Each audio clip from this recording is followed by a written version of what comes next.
Il y a un moment où on peut se demander quelle est la frontière entre un appareil photo réflexe voire numérique et un smartphone.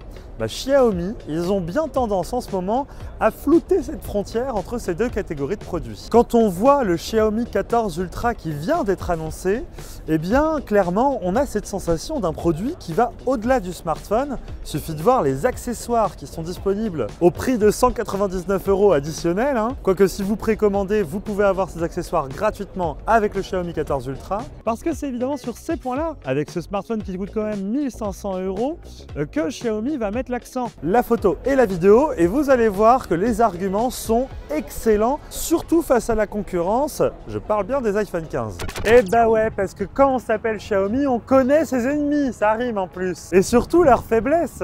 Et vous vous souvenez la faiblesse qu'on reprochait à Apple, qui disait que leur iPhone était l'iPhone d'Hollywood. Ouais, parce que même si Apple ont permis d'avoir un format d'enregistrement professionnel, c'est-à-dire le ProRes sur leur iPhone, eh bien ils n'ont pas été jusqu'au bout de la démarche du smartphone hollywoodien, puisqu'ils n'ont pas créé de mode pro dans la capture vidéo. C'est-à-dire qu'on ne peut pas modifier la balance des couleurs, on ne peut pas modifier le gain numérique, donc les ISO, ou même la vitesse d'obturation du smartphone.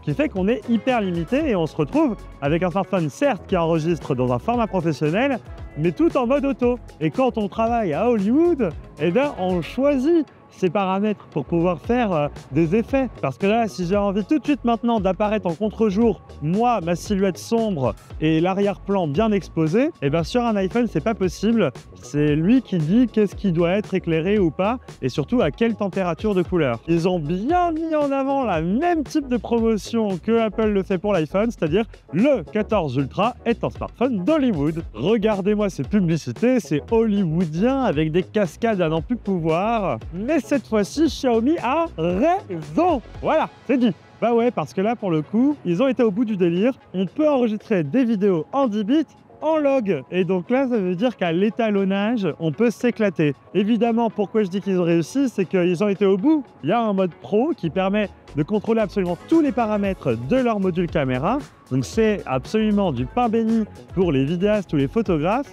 Et là, on va s'éclater quoi. Bref, ce Xiaomi 14 Ultra, il a de sérieux arguments. Je disais face à Apple, mais aussi face à Samsung, qui sont les deux gros ultra haut de gamme qui se vendent en ce moment. Et puis pour revenir dessus, il y a ces accessoires qui sont absolument uniques. Je pense surtout au grip, que moi j'adore, puisqu'il rajoute à la fois une bonne prise en main, mais aussi un petit boost d'autonomie, 1500 mAh, c'est pas à refuser, et quelques boutons pour pouvoir prendre des vidéos, prendre des photos, faire le focus, bref, tout ce qu'on pourrait faire avec un appareil photo. Pour couronner le tout, Xiaomi s'est payé un partenariat en or avec Leica, qui date d'il y a plusieurs années, mais là, il est bien mis en avant avec le beau logo Leica sur le module caméra. On ne sait pas trop à quel point ça peut renforcer la qualité photo et vidéo de l'appareil. Mais ce qui est sûr, c'est qu'il y aura quelques filtres colorimétriques certifiés Leica qui seront directement accessibles depuis l'application photo. Ça, c'est plutôt cool. En ce qui concerne la photo, eh bien, j'ai profité de ma petite prise en main pour faire un comparatif avec mon S23 Ultra, qui est un smartphone extrêmement haut de gamme aussi. Je vous laisse regarder les photos côte à côte. Je trouve que le Xiaomi 14 Ultra s'en sort très bien,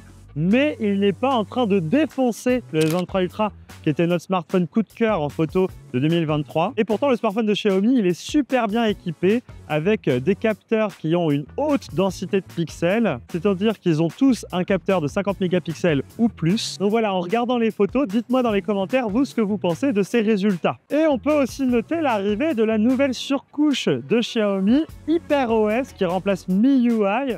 Donc là, pareil, ça va être à tester. En tout cas, la promesse est très bonne. Je vous montre quelques images de ce à quoi ressemble la nouvelle interface. C'est arrondi, c'est fluide, c'est sympa.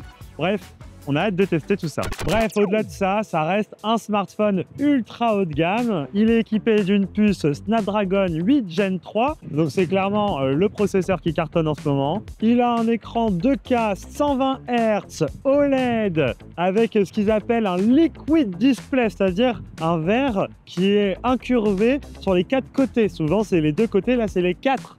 Alors qu'il y en avait qui disaient que l'incurvé c'était fini, Xiaomi ils y vont à fond. Il dispose d'une batterie absolument énorme de 5300 mAh, une charge rapide de 90 watts. Donc là je vous le dis, ça va dépoter. Et surtout, là c'est vraiment le truc pour moi qui est important, une charge rapide sans fil. Donc ça, quand même, j'ai l'impression que c'est un peu du jamais vu pour une grande marque de smartphone de sortir un smartphone avec ces capacités de charge à tester chez nous dans nos locaux. Mais le Xiaomi 14 Ultra va assez loin dans ses specs. Donc voilà, on verra dans le test ce que ça donnera. Et voilà, c'est la fin de cette vidéo. N'hésitez pas à me dire dans les commentaires ce que vous pensez de ce Xiaomi 14 Ultra. Moi, je le trouve assez prometteur. Après, à voir si ça va convaincre les gens d'acheter ce genre de smartphone. Parce que c'est vrai que quand on a 1500 € à lâcher dans un smartphone, on va souvent se tourner vers un iPhone ou un Galaxy S24 Ultra, et souvent vers un iPhone. Donc n'hésitez pas à me dire si vous serez capable de passer à la caisse pour ce genre de produit. En tout cas, son caractère unique fait que j'avais besoin de vous en parler dans cette vidéo. J'espère qu'elle vous aura plu. Ciao!